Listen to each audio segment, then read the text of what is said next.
let me know, and we'll just kind of have it be an open dialogue. It's much better than my boring PowerPoint presentation that I give to other clubs. So thank you for having me. I'm excited. I didn't know a lot about this group until I was invited, so it's fun to know that you all are here. A little bit of background for me. I don't know if any of you know Cassie Solers.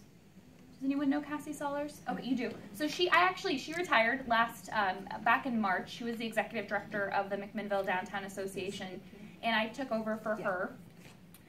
So I'm from Kansas originally, a small town in Kansas, and I moved out to, I promise this won't be all about me. I'll just give you a little background. I moved to Seattle to go to the University of Washington, and I got my undergraduate degree in urban planning. And then I moved to Charleston, South Carolina to get my graduate degree in historic preservation and architecture. And then moved to San Luis Obispo, California to work for their downtown association. And then moved to Portland to work for an architecture firm, and then I hated it. I did not like working for an architecture firm, or maybe it was just that one. And I decided to transfer over to be an architectural historian for Restore Oregon. They're the statewide nonprofit that focuses solely on preservation for the state of Oregon. And then this job came up, and I thought, this lovely. I'd been to McMinnville once before. I came down 5 years prior to have wine, and I even have a picture on 3rd Street being like, oh, wouldn't it be great if I moved here? And literally 5 years to the week, I moved to McMinnville. So that was kind of great. It's very serendipitous. I moved on a Sunday and started work on Monday. And I moved in June of 14. So I haven't been here very long, but I love this community. It's a great downtown. If you all don't know what the Downtown Association does, we focus solely on downtown McMinnville. That's kind of our little purview. We work in concert with the city, the Parks and Rec, McMinnville Economic Development Partnership, the Chamber of Commerce. We have a great connection with them as well. And then now we have Visit McMinnville, which is our new tourist destination marketing organization. So Bend, we actually model a lot of what we do off of Bend. But is everyone familiar of what's going on downtown recently? Is there any main questions you have, or do you want me to just kind of talk currently?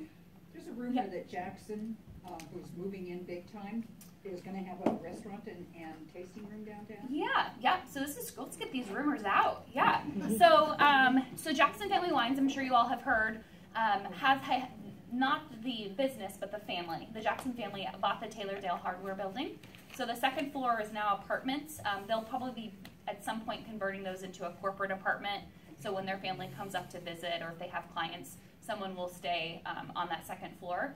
There's been some chat with a bunch of different retail spaces about what to do with that space. There was a couple bites, but nothing solidified. And I don't think it will be a restaurant or a winery. I feel like most likely it will be at some sort of retail space.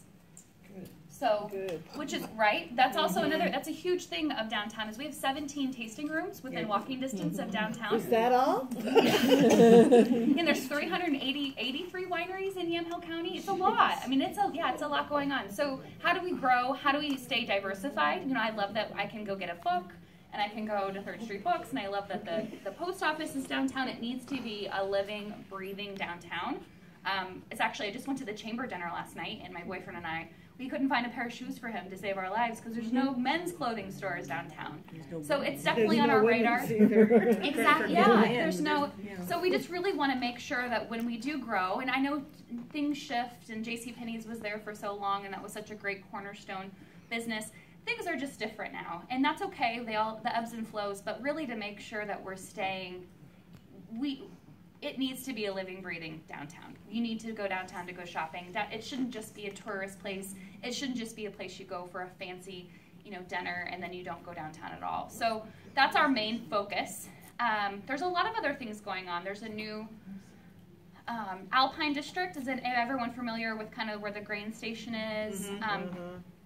There's a huge production going in over there. They're making a festival street on Alpine Street, which is right next to the grain station. That work is going to be started next.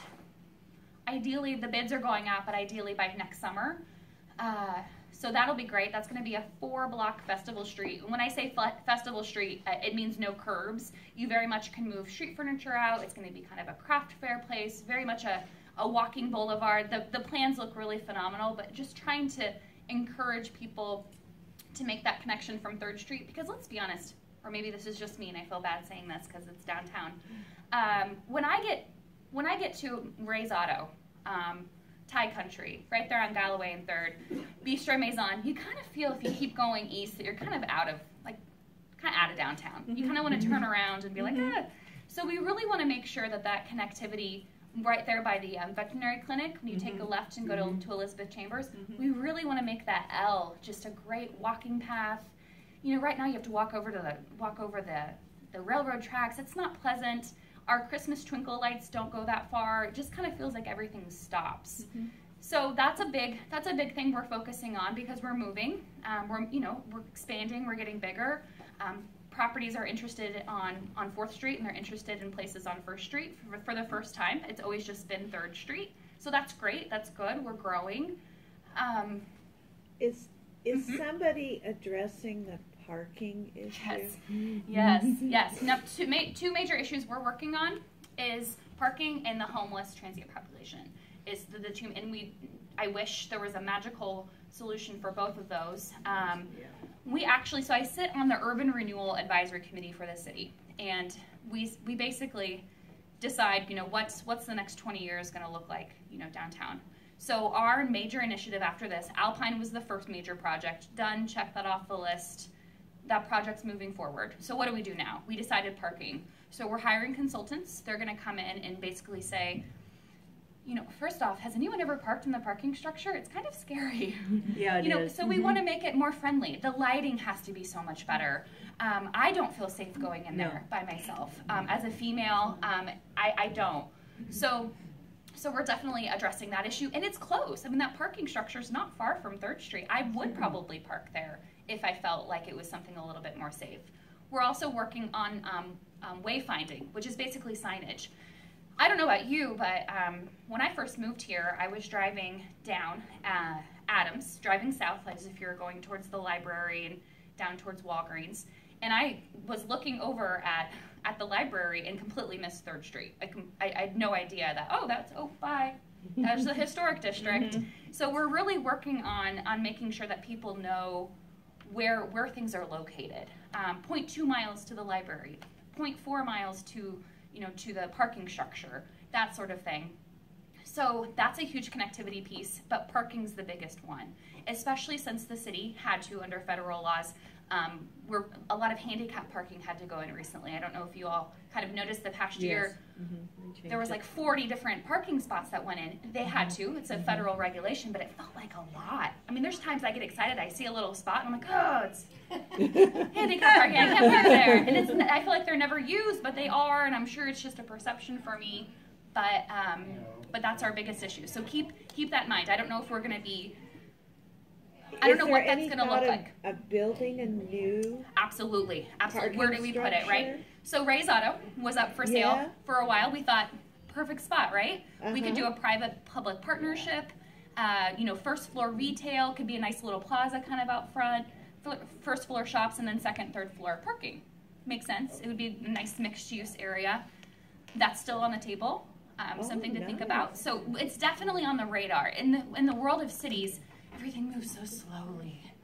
So hopefully by 2057 we'll have a parking structure. That'll help us a lot. How about a public restroom? Yes. I mean, this is a destination place now. Absolutely. There needs to be a public restroom. My mom came to visit. I was working. I don't know if you all know where my office is. It's the Cosine House, which is right across the street from the library. It's the little Victorian house on the corner.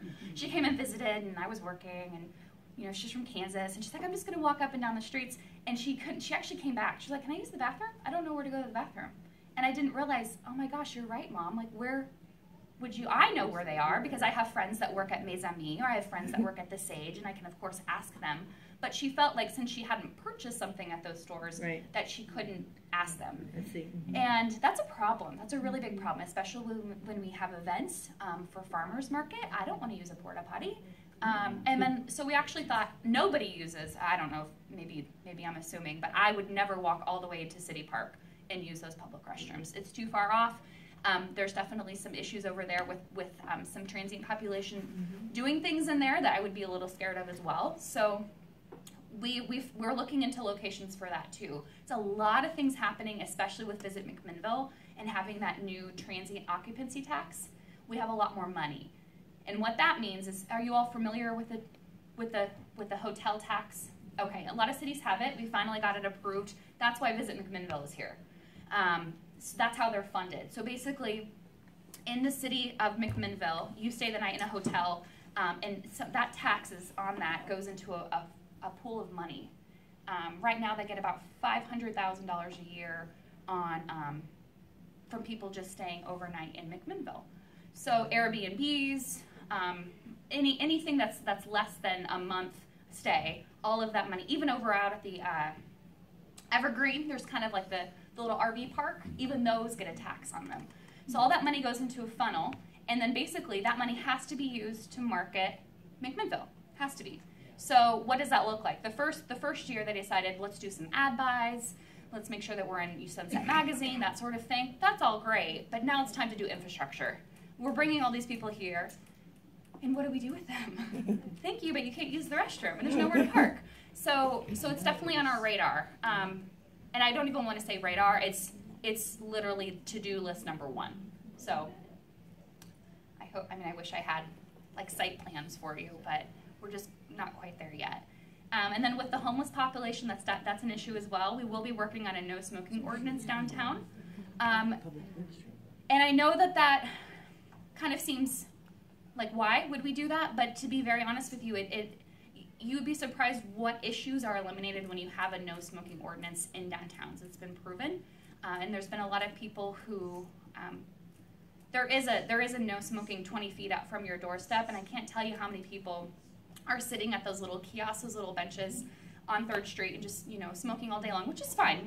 You have your rights, of course, but it's wafting into 3rd Street Oil and Vinegar and into a winery or into Twist Hair Salon. It doesn't smell pleasant. It just has this connotation behind it that just is kind of, you'd rather just keep walking. So that's something that we're working on. Historic preservation is huge for downtown McMinnville, making sure that property owners that come in and purchase buildings, like Kendall Jackson purchasing Taylordale, that they're cognizant of the history we have here, and that when they do bring someone in, that they don't raise rents to Portland prices. We're starting to see that. People are saying, oh, well, this is what my business gets in Portland. We're not Portland, and we don't want to push out our local businesses here because that could be a problem. I want them to just kind of I don't want to say fit our mold. We're definitely open, but there's just some things that we do a little bit differently here, and making them aware of that. So, I could talk forever. Are there any other questions right now? Yeah. Yeah. I have really a different one. I live just off Elmwood. Okay. And on just a short little street with 2 houses, that's it.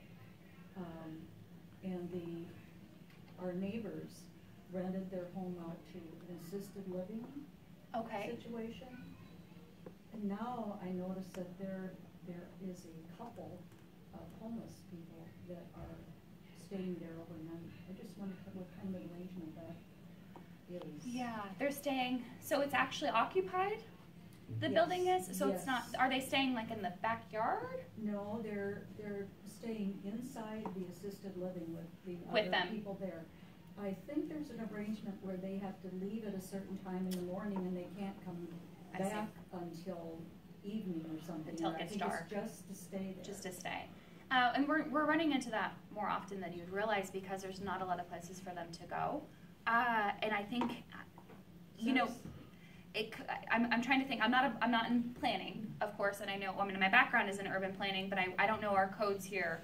But the multifamily use, that might be a component. But let's be honest, don't we all have people who stay at our house, who visit? I have my mom come up for a month or two. I'm not technically, dual living at that point. She's just visiting. So I don't think there is much you can do about that unless they're being obstructive. No, I'm just kind of curious what sort of an arrangement. They must have just, I don't know if they know them or if they're doing maybe some work for them maybe as like a payoff for. I think that there is some sort of a financial arrangement, but I just found it strange. And it's happening, you're probably the 4th or 5th person that I've heard that I've heard that happen. Yeah. I don't know why. I don't know where to find out about it. Yeah, yeah. Has the Gospel Rescue Mission got empty beds? That's a great question. Oh. I think they're full. I think they're at capacity. Don't quote me on that.